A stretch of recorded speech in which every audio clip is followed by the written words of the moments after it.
Well, welcome to yet another show. My goodness, almost into the 7th year of doing this podcast that I'm so honored to do. You know, it all started when I met a delightful gentleman named Jeff Crilly who owns these studios. And he said, I think I'll start a podcast studio. And I said, what's a podcast? And the rest is history. So I started the show and named it Doing It Right. From the book, you can see Do It Right. And I only interview, as you know, highly successful men and women who have gotten to the top of their game and maintained their authenticity and their integrity. And today is no exception. I am interviewing a woman who owns a global company, and she has so much to share about the challenges, the insights, and leadership. Stay tuned. Welcome to our podcast, Doing It Right. This podcast reveals authentic stories from successful leaders doing it right. It's about their journey to become a leader, their choices, motivations, and lessons. In essence, how they built successful personal brands. Your host is Valerie Sokolosky, author of 8 leadership books and nationally known as an authority on executive presence and personal branding. Let's get started. Here's Valerie. Welcome, Susan Schoning, to the show all the way from Germany. Tell us exactly where you are this morning. Good morning, and thank you so much, Valerie, for having me on your show.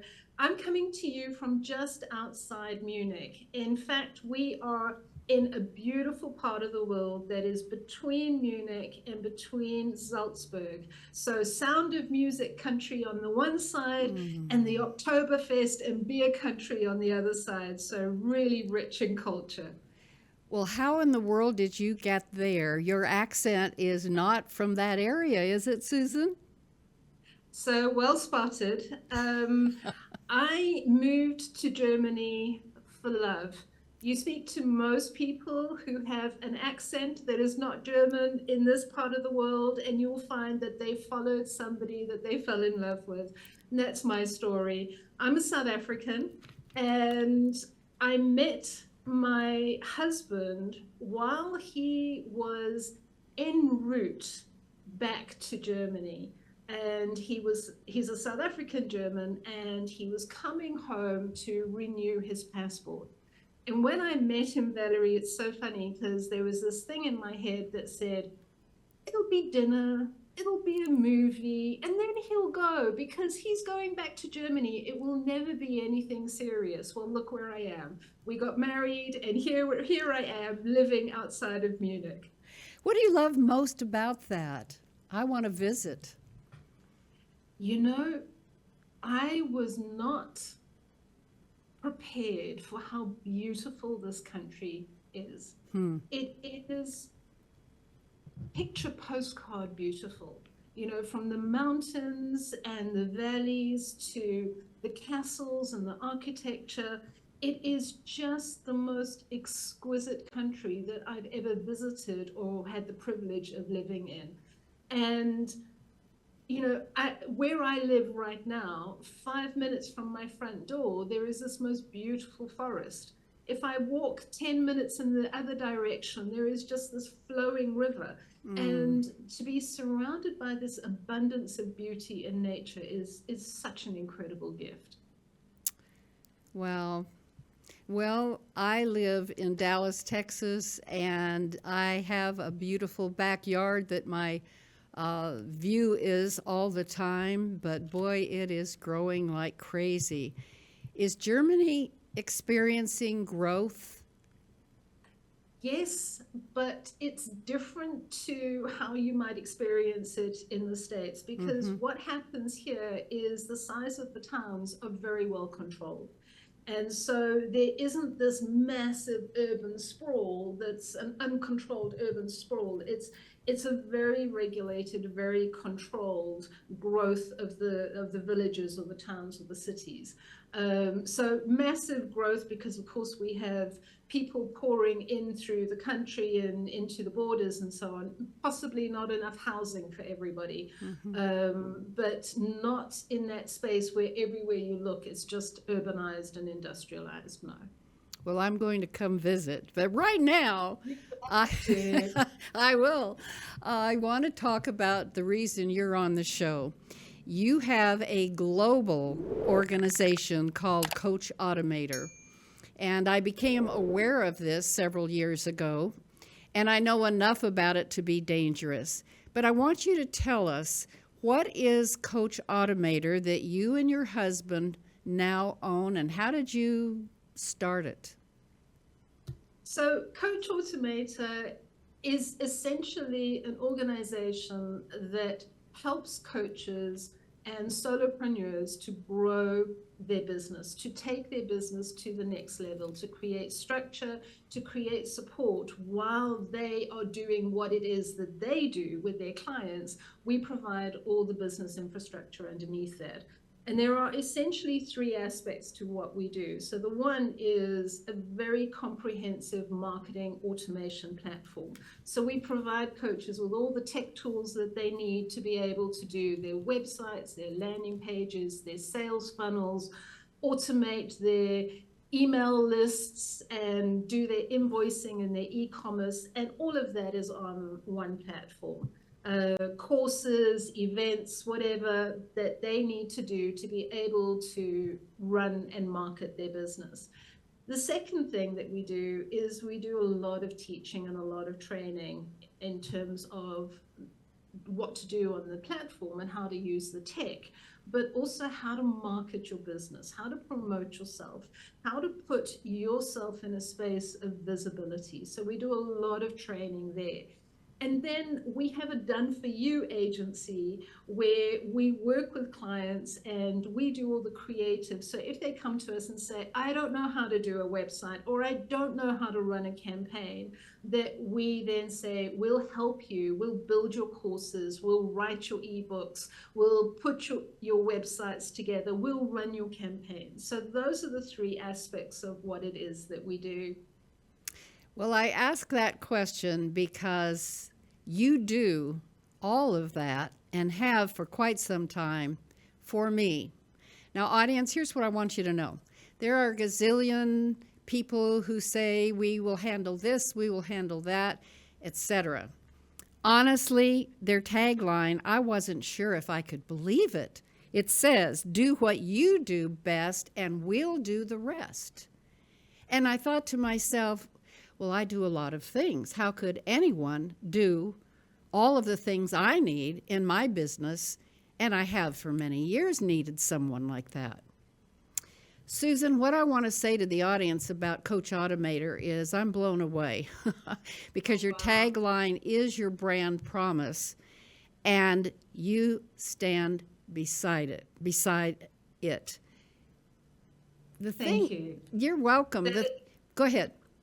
I was going to say that is just such incredible feedback. Thank you so much for that. Well, let's get into all of that. I know you have a medical marketing background, so talk to us about that, and how did that lead into starting Coach Automator? So it's one of those interesting stories that nothing that we ever do in life, I don't believe it's ever wasted. I have this firm belief that life is not a straight line. It's not linear. It takes us around in a circle, and something that we might feel that we put aside at one point might come back in terms of giving us the skill and the insight that we need at a later stage.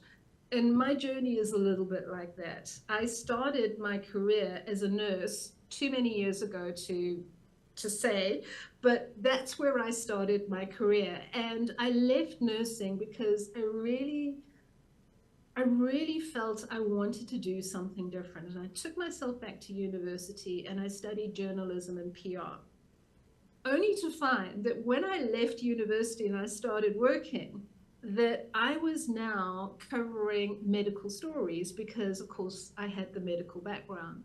And so for many years, I was in medical marketing and medical stories and covering all sorts of medical PR issues. And in fact, what I did was I started the very first medical PR agency in South Africa. At the time, doctors were not allowed to advertise or promote. They weren't allowed to do any above the line work. And so I started an agency that was all around below the line public relations, creating stories and creating newsworthy events that would market the doctors and market the clinics without them contravening any of the medical regulations around advertising. And I did that for many years and I loved it. I will tell you, it was vibrant, it was dynamic, it was passionate, and I loved the work that I was doing.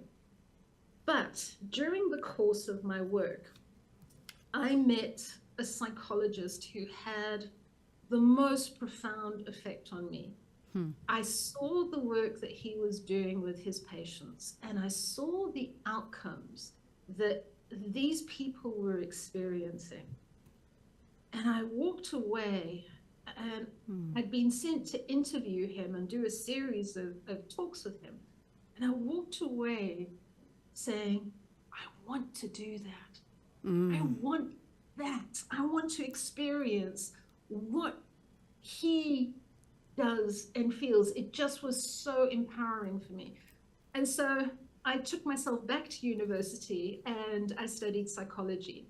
And it was an eye-opening, empowering phase of my life. I think to study psychology as a mature student, when you've had like 20 years of adult life underneath your belt, it really gives a different perspective to what you're learning because you've had some life experience to attach it to. And so I then left marketing and moved into coaching and counseling and working with clients. And again, a phase of my life that I absolutely loved. I loved working with my clients, and doing this work I felt was very empowering, very soul fulfilling, very heart fulfilling. And then I moved to Germany. And although Germany is the most beautiful place and it has so many wonderful aspects, for me, it was a challenge because I didn't speak the language. So here I was as an English-speaking person, newly landed in Germany, and I realized very quickly that I wasn't going to be able to do anything of the level of work I did with my clients in German. My German was baby German, and now it may be a child level German, but at that stage it was still very, very rudimentary. And here I was in this strange country, not able to do the work that I was trained for and that I was passionate about, not able to go and get a job in marketing because I couldn't speak the language. And it was one of those, what do I do now? What am I going to do with this time and this training that I've had? And the answer was clear. It was right at the very beginning of when online was becoming a thing. And I looked at this and I said, that's what I'm going to do. I'm going to go online. I knew nothing about online marketing, Valerie. I knew absolutely nothing about landing pages and funnels and all of this. And I just thought, well, my clients are English-speaking people. I need to be in a space where I can deal with English-speaking people. So that's what I did. And in the beginning, it was building email lists and it was doing my sessions over Skype. Do you remember when Skype was right at the very beginning? And it was one of those amazing things where my practice grew from word of mouth. And from landing in the country of not being able to do anything to 3 years later having a thriving practice, being able to do what I was just so passionate about. And then I went to my husband and I said, I need to level up. And he looked at me and he said, okay, so let's have a look and see how we're going to level up. And he looked at the tech, and there were just all these tech platforms that were out there. And at the time, they were really, really expensive. And when I say expensive, they were wanting like $300 a month expensive. Mm-hmm. And it was, wow, this is a lot of money to put into a platform. And my husband, being the incredible tech genius that he is, his training is as a systems architect. Oh, so wow. He turned around and he said, I'll build you a platform. And I was, yeah, right, of course you can build me a platform. Yeah. He gave me a platform for Christmas 2013. Oh. He gave me what is now Coach Automator.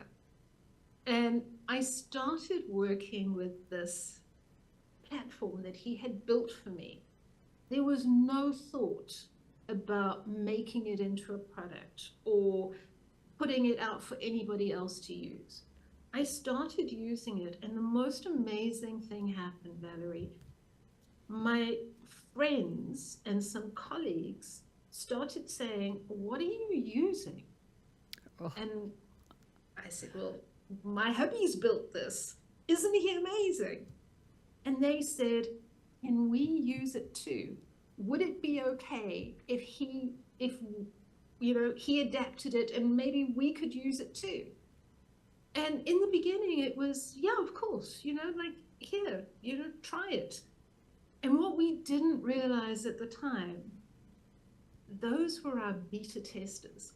Those were the people who were saying, I'm doing this and this isn't working, or how do I do this, or what am I supposed to do with that? And they were beta testing the platform for us. Mm-hmm.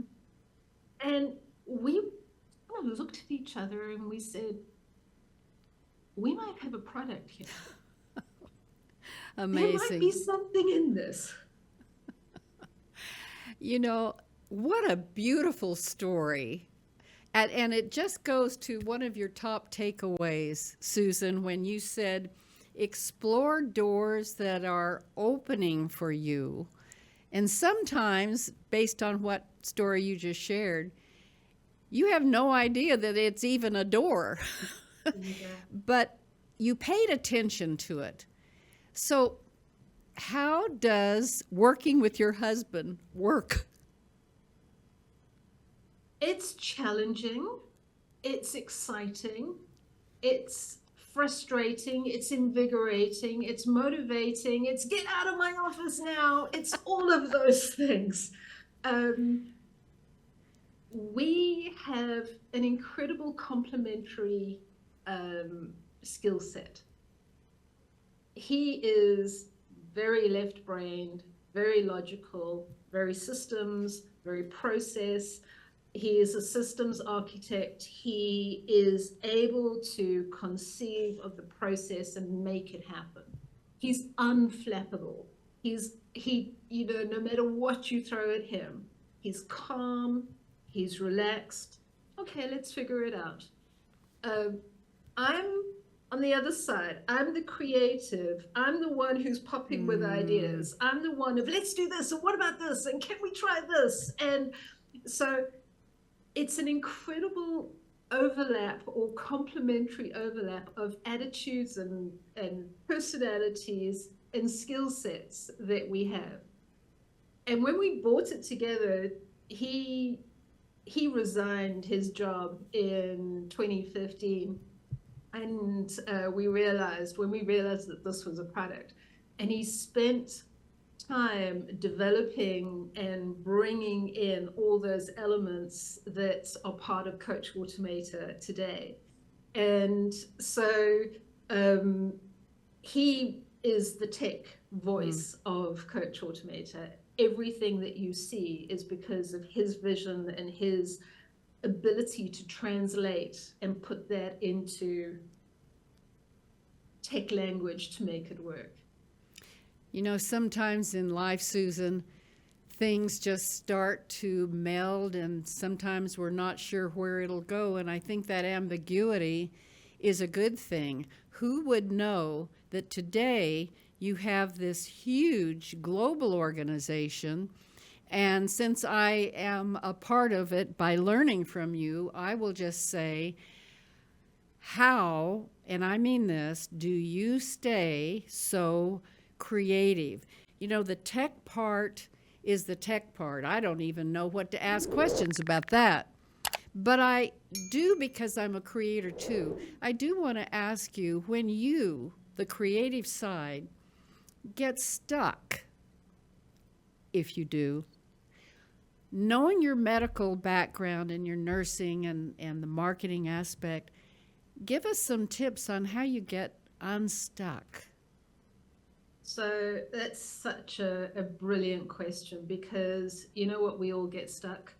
We all sit down in front of a blank page and have no idea what to put on it. And whether you're trying to design a website or a landing page or a brochure or even write an email, when your brain feels like it's just misfiring. The thing that I have learned, and it's a hard one because it wasn't part of my personality. My personality was push harder, push more, work through it, sit there until you get something on the paper. And you know, when you do something like that, 9 times out of 10, you're going to end up throwing it away. What I have learned is, in those moments where the brain is just not cooperating, it's tired, it's overwhelmed, take time out. And if it's a walk along the river or a walk in the forest, or even when you are so tired, sit down and read a chapter, or go and stand in the garden and drink a cup of coffee. But it's complete state change where you're removing yourself. It sounds counterintuitive, doesn't it? That if you give yourself a break when you're on a frantic deadline, that you'll actually get more done.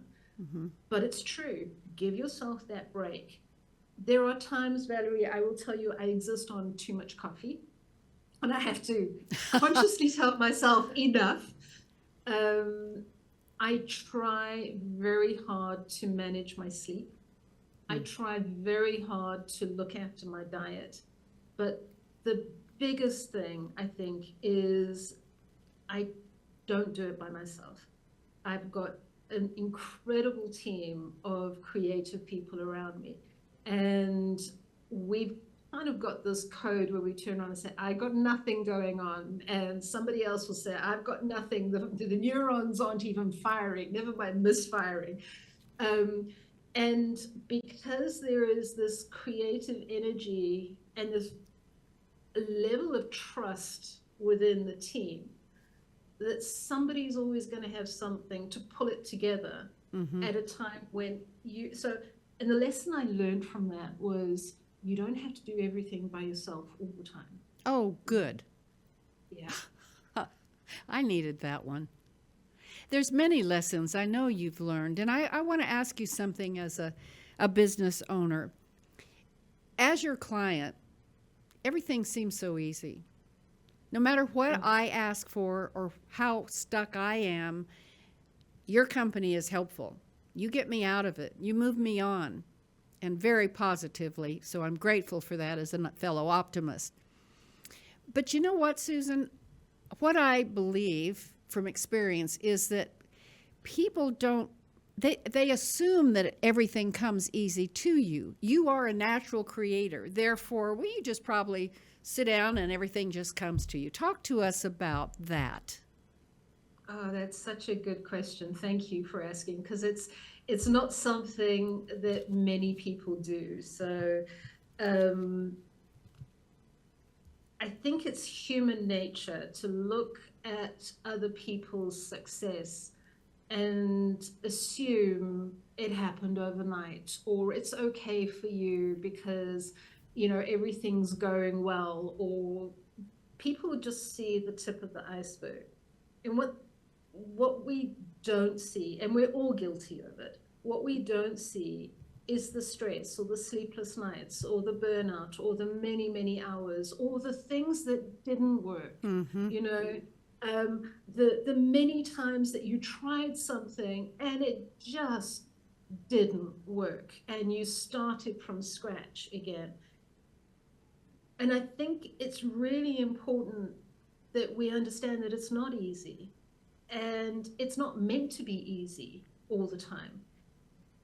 It takes a lot of dedication and motivation and sometimes blood, sweat, and a lot of tears to make it look like it's really easy. Right. And it's at times like that I think that we kind of need to remind ourselves to give ourselves grace. That we look at other people and we think that they're an overnight sensation. And I can't remember who it was who said, it took me 40 years to become an overnight success. That's great. Yes. And Susan, I remember years ago, someone said something to me that I will never forget, and it goes to what you're talking about. She said, well, you just have it all. You don't need anything. Well, now, it was said in a kind of snide way, and I won't go there, but I quickly said back, are you kidding me? Can I list the things I need, the things I'm not good at, the things this? So I think you're so right on that. People who are doing something that's working, somehow often it seems like, well, they just, it just happened. There's work behind it. So let's go to something else that I want you to cover because you're so good at looking forward, and that's kind of what we're talking about, because one of your top takeaways I loved was version 1 is better than version none. So I assume from that you mean just keep going. Am I right? So I think a lot of solopreneurs are very, very self-critical. I can't put this out because it's not perfect. If I say this, what are people going to say? If I do this, what are people going to think? And so one of the biggest risks, I think, to any person who's running a small business or starting a new venture is this curse of perfection, that I can't put it out there because it's not quite right. And we spend hours perfecting it and trying to make it look as perfect as possible. And in the process, sometimes we miss the opportunity and we come to market too late, or we never let it see the light of day because we just feel too not ready to let it be seen because of what other people might think or say. And it's something that we teach all our people, is put something out there, especially in the world of digital marketing. The world is moving so rapidly and so quickly, and put something out there, because you can always improve on what you've got out there. You can't improve if there's nothing there. So even though you might look at it and go, I'm not happy with the design, I'm not happy with the wording, I'm not happy with the colors or the whole look and feel, it's something. Get it out there and then tweak it once it's out there. Version 1 is always, always better than having nothing at all. And so we teach progress, not perfection. We teach, get it out there and fix it as it needs to be fixed, because digital marketing is such a rapidly changing landscape. You don't want to be left behind. Susan, I want to ask you on that note, all the things that you've given as good advice, what about when we fail? Just give us, in the couple of minutes we've got left, I want to talk about failure for a moment, because you're right. Things are happening so fast. I don't know about other people, but I'm having a heck of a time even staying up with AI. So how can failure help you in getting success continually? I think that, well, first of all, that's a brilliant question, because we don't start off in business anticipating failure. We start off because we've got a dream, we've got a vision, we've got a passion, we've got a calling. And we pour so much of ourselves into that.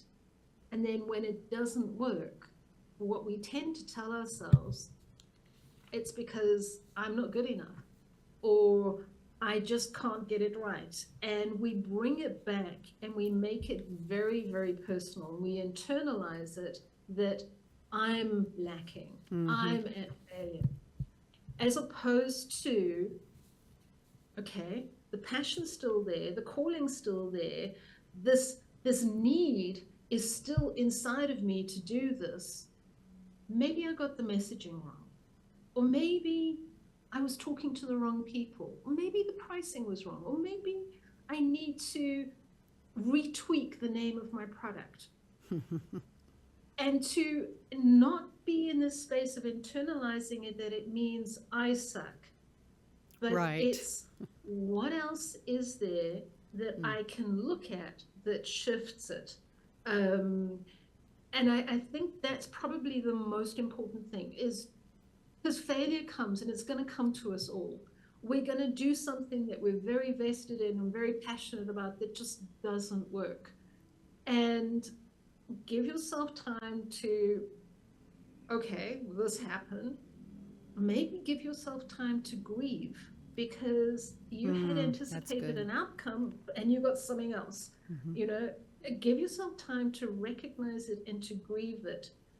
And then to move into that space of reintegration. Okay, this just means this failed. It doesn't mean I'm a failure. It means this failed. Go back into that recalibration, go back into that reintegration, and then pull through into, you know what? I'm going to celebrate the fact that I had the strength and the courage and the vision to do it in the first place. And I'm going to celebrate the fact that I have the resilience to lean into what else I could possibly do. That takes us out of the internalization, and it takes us into, what do I need to do with this to move it forward? And sometimes that might be, let it go, put it down. You know, you've kicked it a number of times, it didn't work, let it go. But sometimes it kicks us into how we could shape it so that it does work. Susan, that's so well said. And what I know is that that is one of your secret sauces. When someone who is a client gets stuck or has a failure or tends to have that imposter syndrome, which we all do, one of your gifts, and this is my rose for you today, is that you know how graciously to get people out of that. Because when we get stuck, as you said, and I do often, I get into imposter syndrome. And yes, it's so easy to look at somebody else's numbers and somebody else's this and somebody. That's the worst thing we can do, especially when we're sitting at home, most of us, doing our work. Who do we talk to? You talk to Franz, I talk to my husband. So thank you for all your wisdom. Thank you for the incredible gifts and talents that you and Franz have together, the technical side and the creative side. Truly, I've never met two people with a marketing company and all the things that you do, that do it as well as you do. And I'm honored to say that, and I mean it from all my heart. Is there any one thing that you want to say before we put your banner up there that says, here's how to reach Susan and Franz at Coach Automator? I think the thing that really sits on my heart is give yourself the permission to let whatever is in here to have a voice.